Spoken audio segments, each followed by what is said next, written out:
All right, guys. So today we're going to be looking into the manuals, a search for the best diagnostic manual for mental health.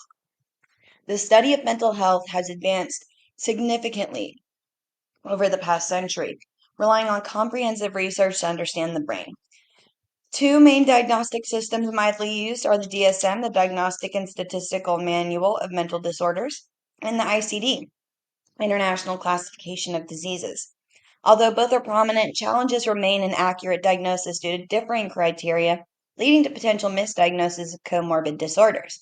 The DSM-IB-TR is a refined version used in the US, while the ICD, created by the WHO, provides a more detailed framework resulting in fewer misdiagnoses and better treatment outcomes for patients. So, what are the differences between the two? The ICD is organized by the World Health Organization, used primarily in Europe. The current version is the ICD-11. The DSM is organized by the American Psychological Association, used primarily in North America. They are currently on the DSM-IB-TR. The academic argument based on the research is the DSM is a great tool for research, but it does hinder patients with misdiagnoses or none at all. The ICD is a more lenient tool for patients and practitioners.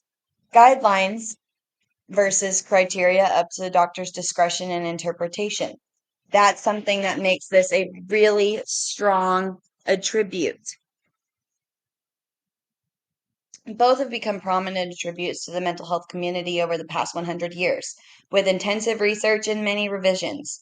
Both systems of manuals have been around for over 100 years, if you don't count how many times the systems has been altered or modified by the names. So, the ICD.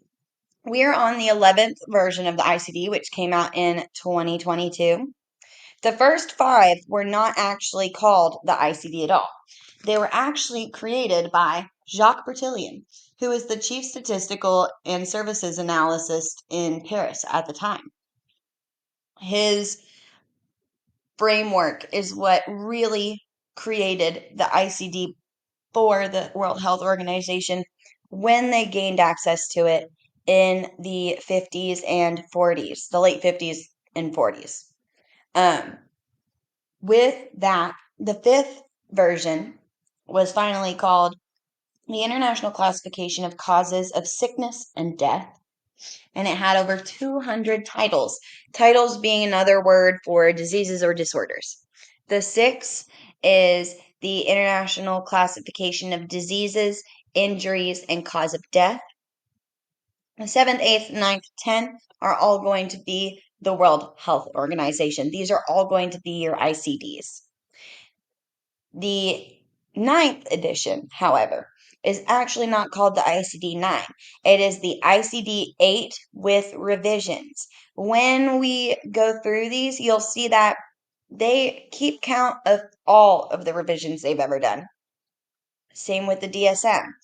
The first DSM in 1952 to 1968 was actually done by the Medico Psychological Association, and it was started pre-World War II, excuse me. The Army had a lot to do with it, with the first 5. A lot of people speculate this is due to early signs of shell shock or what would later be known as PTSD. The APA took over for the DSM 3, and from there we see the DSM 3, 4, 5, and then the 5 TR in 2000. The TR having a few revisions, not enough for them to garner a full new